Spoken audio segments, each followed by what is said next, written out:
The House will come to order. It's particularly unruly behaviour in the last 15 minutes. The House will come to order. The member for Balmain has the call and will be heard in silence. Thank you very much, Madam Speaker. My question without notice is to the Minister for Education. Minister, how does the government propose to effectively support schools to deliver quality sustainability education when the government's funding cuts are set to remove environmental education curriculum support staff from the department? Thank you. I call the Minister for Education.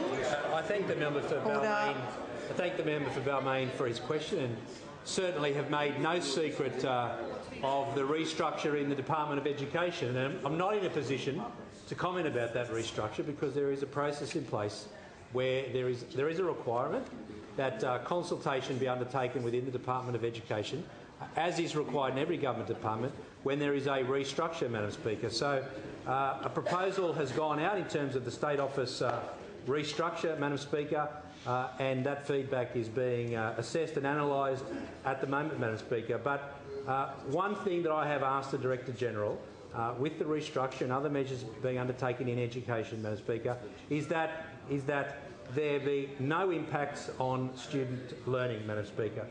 Obviously, the entire purpose of education is student learning, Madam Speaker, and I've asked the Director-General that there be no impact, or if there has to be an impact, that it be minimised as much as possible, Madam Speaker. These are significant changes that we are making in education, Madam Speaker.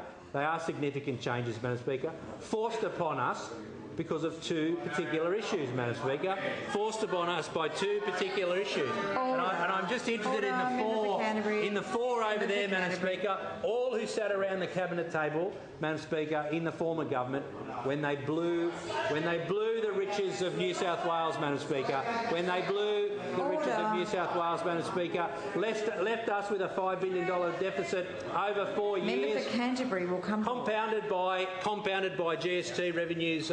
The downgrade earlier this year from the Commonwealth, another $5 billion, Madam Speaker.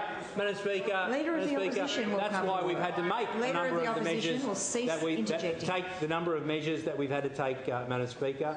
Madam Speaker, we've had to take some of these difficult measures, Madam Speaker, because, as I said, at some stage you have to start governing and stop campaigning, Madam Speaker.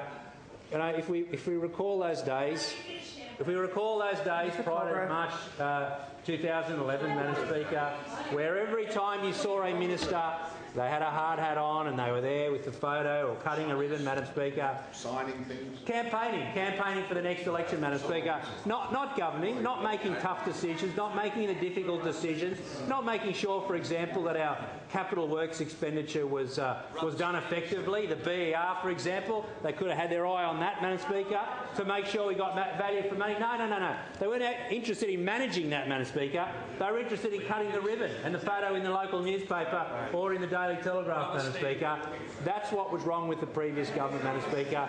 The new government has swept that aside, Madam Speaker. And for those who don't remember what happened under the previous government, I'm pretty confident over the next couple of years we're going to read plenty about it in the newspapers, Madam Speaker, as it's recanvassed through ICAC, Madam Speaker.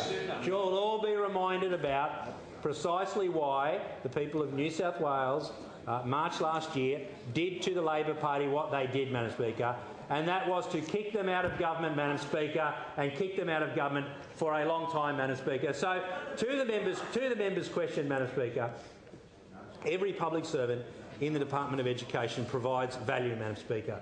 Because we are reducing the number of positions in the bureaucracy, I don't want to suggest for one moment that those people who are going to be affected don't provide value. They certainly do, Madam Speaker.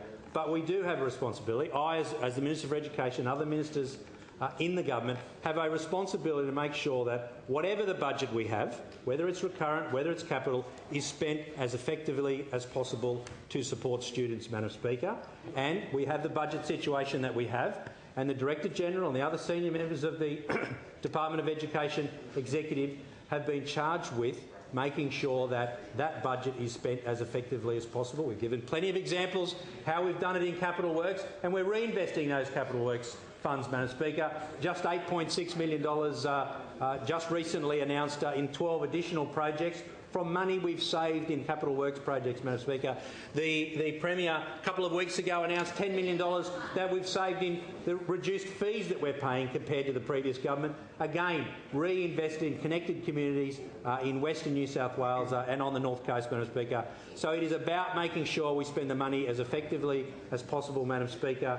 And I just want to say to those public servants who are affected, you provide value and we value the work that you have done, but we have a responsibility. We have a responsibility to taxpayers in this state to manage the budget, and that's precisely what we're going to do.